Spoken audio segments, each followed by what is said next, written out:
Redmi 9 Power is a budget-oriented device from the Xiaomi, and today I'll be taking a look at this device. The name is Redmi 9 Power. So let's see how much power does this phone have. So if you are interested in this phone, then watch the full video. Here is the user manual and SIM ejector tool. Then you will find the case. Then you will see the phone.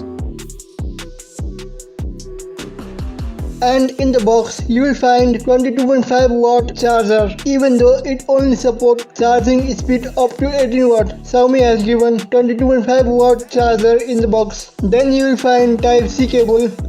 So this is the unboxing. So let's come into the phone. Starting with the display, Redmi 9 Power features a 6.53-inch IPS LCD panel with a full HD display. The device has a water drop notch that holds the front camera. This device has 400 nits of typical brightness. That means in the indoor condition you can easily see the content, but in the outdoor condition you will suffer.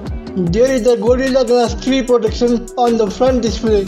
Talking about the back design, the design is something new to the Redmi device, and the device has a curved back with an anti-fingerprint texture. The rectangular camera bump has been made to look like it's passing a light ray. Towards the bottom, there is a big Redmi branding which looks awkward and don't look nice.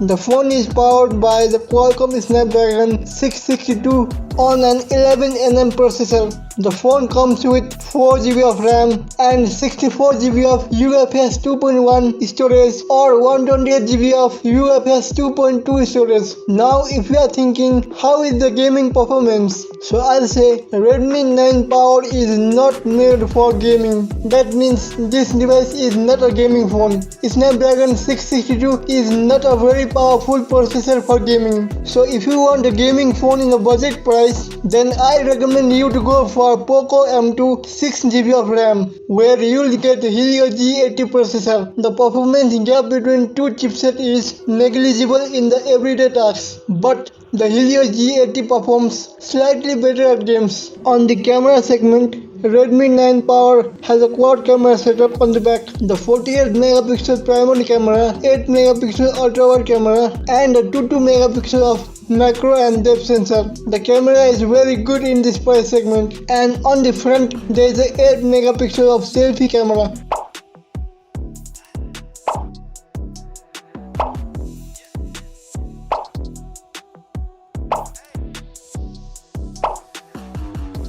Talking about the OS and the UI, Redmi 9 Power has a Android 10 with MIUI 12, which is a bit heavy UI for this device because I experienced a lag while opening games and apps. Maybe it will fix in the coming software update, but right now I am experiencing a bit lag in this device. The phone has a big 6000 mAh battery with 22.5 watt fast charger. Even though it only supports charging speed up to 18 watt, you'll get 22.5 watt charger in the box, and it also have a reverse charging support. And the phone has dual stereo speaker, which is very difficult to find in this price segment. The speaker is very good in this phone, and it has a side mounted fingerprint scanner and a feature with IR blaster, which helps you to control your TV remote and AC remote and other equipments. And it comes in 4 different colors: red, blue, green and black.